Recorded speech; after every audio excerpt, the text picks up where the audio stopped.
And it's something that we saw a lot out of Trump specifically because all of his friends were going to prison, and he's probably got more friends that are headed to prison soon. And if we are lucky, he will find him a cellmate.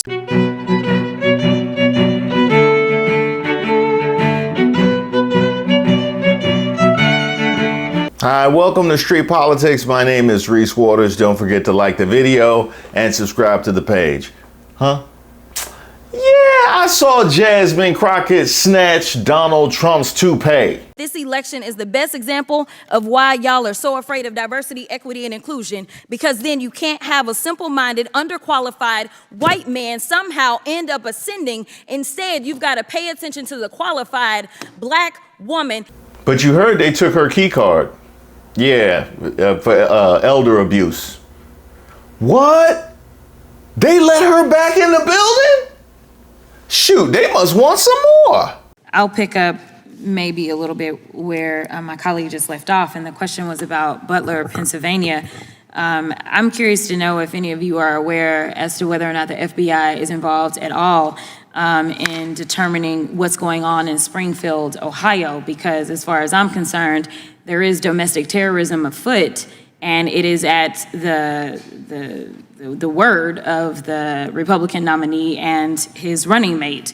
Yes, that is correct. And just in case there are some of you that are like, domestic terrorism, how about a refresher? Joy?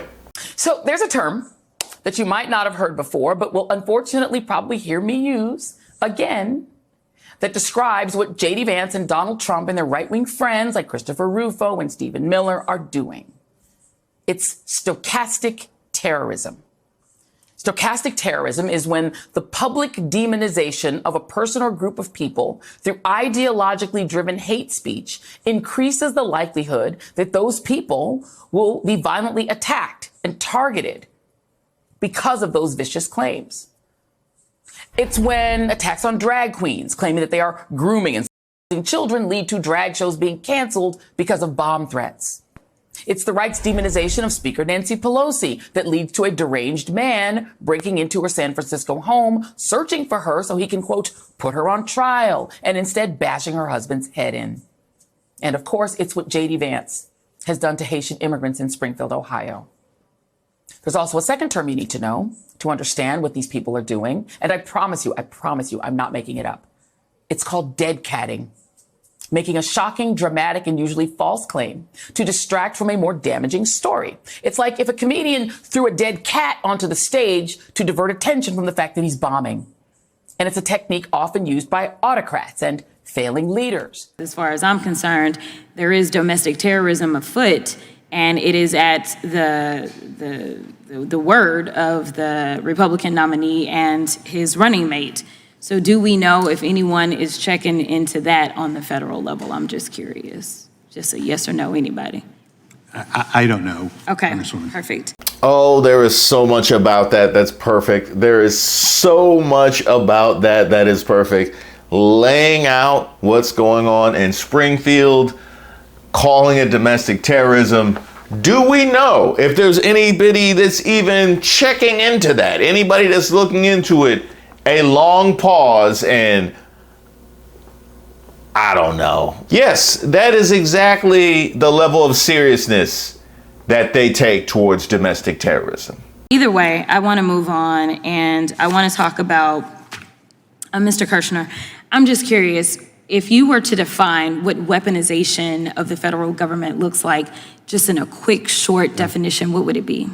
Using the Department of Justice to reward your friends and your criminal associates by delivering pardons after they'd been convicted by juries or before their case was even concluded or before their case was even charged.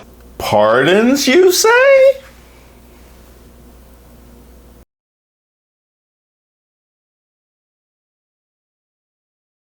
And conversely, using the Department of Justice to punish your perceived enemies, order investigations and prosecutions, even if they're not warranted by evidence.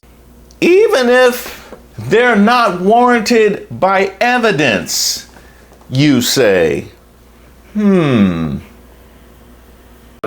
has been zero evidence linking the president to any sort of wrongdoing. The White House acknowledges this. All the Democrats acknowledge this. In fact, now more and more Republicans acknowledge this. That's why there has been no vote. I mean, this is just at the point now where it's become a joke. It's ridiculous. I mean, look at the hearing today. We had one witness testifying from prison. We had another witness who's a disgraced business person who has lied over and over again.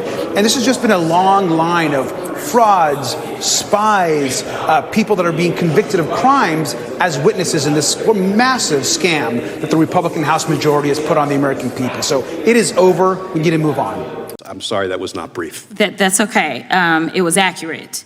Because that's how I see weaponization as well. And it's something that we saw a lot out of Trump specifically because all of his friends were going to prison. Trump got so many friends in prison that you wouldn't let your sons hang out with him. No, you wouldn't. And it's not even the normal choice that you just gonna end up dead or in prison. This one is you're going to prison. If you're going to prison. Because all of his friends were going to prison, and he's probably got more friends that are headed to prison soon. And if we are lucky, he will find him a cellmate soon as well.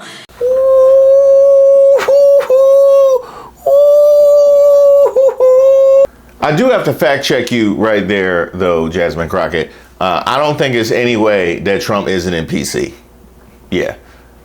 No, not because of his status, just because he would keep getting assaulted by his cellie. Like, no way, there ain't a prisoner in America that could put up with 24 hours of Donald Trump. But nevertheless, as we talk about weaponization, because this whole committee feels as if it's projection, I want to go to something that's pretty interesting, but I'm gonna start with Mr. Allen. I wasn't on this committee the first time you were here, so this is the first time we're interacting. But I am caught up to speed, and I have a simple question for you, yes or no. Do you believe that career employees like yourself should have your job taken away even if you've done your job well and followed agency rules? Do you think it's right to be fired just because you have political disagreements with those above you? No, it's not right to persecute anyone for their political or religious beliefs, especially in an organization where there's supposed to be the free flow of ideas. I love that second part that he added, an organization where there's supposed to be a free flow of ideas, you know, like a country. Yeah, they do work better with the free flow of ideas. Okay, I appreciate your answer and your honesty, and I absolutely agree with you. It is interesting, though, because that's exactly what Trump and my Republican colleagues would do if they won the election. It's spelled out in Project 2025. Trump would strip due process rights available to career civil servants and remove, suspend, or reduce their pay in an all-out effort to oust agency employees for partisan reasons rather than because of issues with merit or performance. Now, can we just think about what that looks like right now? Because I know a lot of you have issues with the way that the government functions. You have a lot of issues with the red tape. You have a lot of issues with the weights. You have a lot of issues with the fat and the inefficiency of the way the government functions. Now, you want to take people that actually have experience and know the ins and outs into trying to get things done and remove them on the basis of politics and insert a bunch of new people for no other reason than on the basis of politics. How is that going to work out? I mean, if you did that at a Subway, I wouldn't trust the meatball marinara. You want to do that with the whole government? And before you say Trump and Project 2025 aren't affiliated, I'd ask unanimous consent to submit into the record Trump's campaign page where he claims on day one, I'd reissue 2020 executive order restoring the president's authority to fire rogue bureaucrats, and I will wield that power very aggressively. The only reason democracy is standing strong today is because we had public servants who pledged loyalty to the Constitution and rule of law and not to Donald Trump. Mr. Kirshner, your testimony today demonstrates you're familiar with Project 2025. Is that a fair statement? Particularly as it. Hey, we can't hear you, dog. Yeah, just fix the mic. As it pertains to the Department of Justice. Okay. And you are aware, or maybe you're not, we'll see, On page 547, the Project 2025 states its goal of implementing a top-to-bottom overhaul of DOJ that, quote, must include the FBI, because anything less would, quote, guarantee the failure of the conservative administration's agenda. First of all, touche on trying to hide that on page 547. Like that was well done. I don't give them a lot of credit for a lot of things, but burying that was solid. That does not make a lot of sense to me. Okay, but that's in Project 2025. It is Okay. yes, it is. All right, just wanted to clarify that. And also, this agenda includes, for example, enforcing federal criminal laws against providers and distributors of abortion medication, as well as rescinding policies that hold that sex discrimination includes discrimination on the basis of sexual orientation, transgender identity, among other things. Is that correct? Yes, Representative, on page 562, they talk about aggressively going after prosecuting, quote, providers and distributors of abortion pills that use the mail. So folks who are, mailing abortion pills to women who need it, that is really not what is endangering our country or inspiring, violent crime. Well, yes, that is certainly an unobjectionable fact, and I saw that they tried to bury that one on page 562. But I would like to toss back to something I said a couple of videos ago. The fact that Trump wants to try and run away from Project 2025 as much as possible. Tell women, I am your protector, and you won't have to worry about abortion. I am your protector. I want to be your protector. As president, I have to be your protector. You will no longer be abandoned, lonely, or scared. No longer be thinking about abortion. That's all they talk about, abortion. Ah, yes, because the rights of your daughters and granddaughters should be of absolutely no concern to me. Just trust me, because that has worked so well for everybody in the past.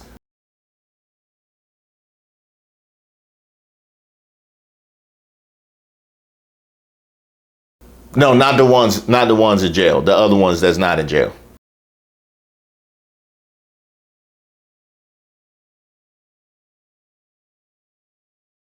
Oh, well, yeah, but they not endorsing the campaign. Is some of them in jail and some of them not in jail and not endorsing the campaign? I mean, like, just trust Rudy Giuliani. Yeah, just trust. Oh, dang, he might be in jail.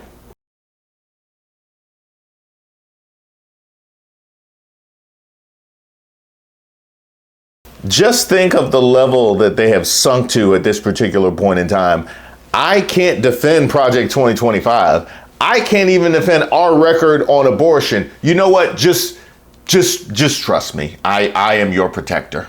They would even boo you off Maury with that act, but yet it plays on Fox News. I absolutely agree. This week, the New York Times reported multiple instances of Trump trying to weaponize the DOJ to retaliate against his political enemies, finding that, quote, Mr. Trump told Mr. McGahn that he wanted to order Mr. Sessions, the Attorney General, to prosecute Mrs. Clinton and Mr. Comey, and if Mr. Sessions refused, he would take matters into his own hands. Anybody need a refresher on that one?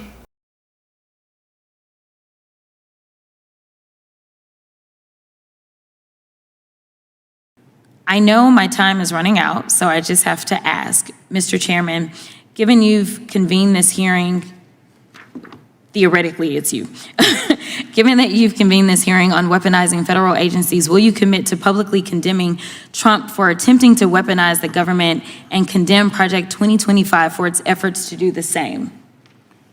Gentlelady's time has expired. Let's watch that again. I know my time is running out, so I just have to ask, Mr. Chairman, given you've convened this hearing, theoretically it's you, given that you've convened this hearing on weaponizing federal agencies, will you commit to publicly condemning Trump for attempting to weaponize the government and condemn Project 2025 for its efforts to do the same? Gentlelady's time has expired. If you want to know the levels of 4D chess that Jasmine Crockett is playing right here, that's the way she ended and put him in a position where he refused to condemn such things. Thank you for playing. This kind of reminds me of Lindsey Graham. And by the way, I put out that piece a couple days ago. Lindsey Graham stumbled back into this. Lindsey Graham mistakenly saying that Mark Robinson should sue CNN. I think what's going to happen here is that he deserves a chance to defend himself, Mark Robinson. The charges are beyond unnerving. If they're true, he's unfit to serve for office. If they're not true, he has the best lawsuit in the history of the country for libel. He's claiming they were artificially created and that CNN passed it along to be true. Has NBC confirmed this? Not yet. We're all looking into it. Well, so what I would do if I were him, I would hire me the best lawyer I could find. I'd sue the hell out of CNN because what they're saying about him is just unbelievable. But the realization that if he tried such a thing, he would get so destroyed by discovery that he would wish he never left that pizza shop to go over to the video place and watch the previews with the Supreme. He would wish that he never logged on as Mini Soldier if he ever went to discovery in an actual lawsuit, which is why he can't sue, and which is why the lack of a suit is a pretty damning indictment. Thank you, Lindsey Graham, but you did it by accident. Jasmine Crockett out here just setting folks up. I told y'all how it was gonna go if you let her back in the building. And now that you let her back in the building, she going out to the streets, out to the people, and spreading the good news. That's what I like to hear. I don't know if y'all can read my shirt, but it says, my black job is to vote. Woo! When I say my black job, I'm gonna need y'all to answer what my black job is. My black job is... Stay alive. I'm sorry, vote. My black job is... Keep plastic bags under the sink. Sorry. Vote. My black job is... Protect Viola Davis. Sorry. Vote. Now listen, I know not everybody here is black. So I'm gonna tell y'all, our collective job is to vote in November, all right? And some of y'all may think, oh, California, we know what California's gonna do. And I'm not telling you who to vote for, but I am telling you to do your research. And your research may start with Project 2025. That's right, actual research, not the Amber Rose version of do your own research, which is cash a check. Has anybody heard of Project 2025? Okay. If you ain't heard of it, make sure you Google it. And the one thing that I want you to do is make sure you're telling your friends, your family, your coworkers. I need you to get into your group chats. Tell everyone you know that this election is the most important election of our lifetimes. And I'm not saying that to scare y'all. But have y'all seen the bleached blonde one? Yeah. I need some better coworkers, y'all. Woo.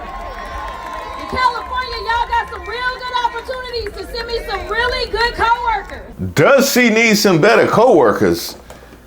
Man, her coworkers been keeping me busy for the last 3 months. She gonna run out of letters to use for her alliteration if she don't get some better coworkers. So do your research and make sure you vote up and down the ballot. I need y'all. I need y'all in this fight. Again,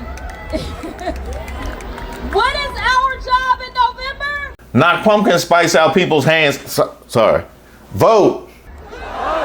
What is our job in November? Vote. Now, if you know anybody who says, well, you know what? I need to know more about what it takes to get registered to vote, whether or not I'm registered, just tell them to go to iwillvote.com, all right? What's the website? That's right, Inglewood, I knew y'all had this on lock.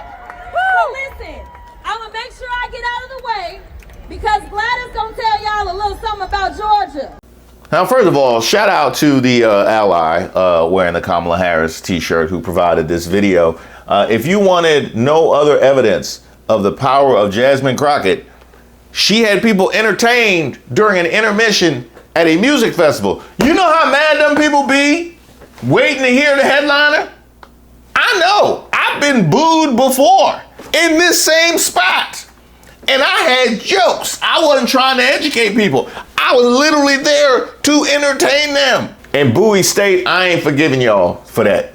I haven't. Now, you had no business. Look, booing me off is one thing. What you had to send Sandman to? I don't even think he was working with the festival. I think you had to go and get somebody to dress as Sandman to come get me off stage.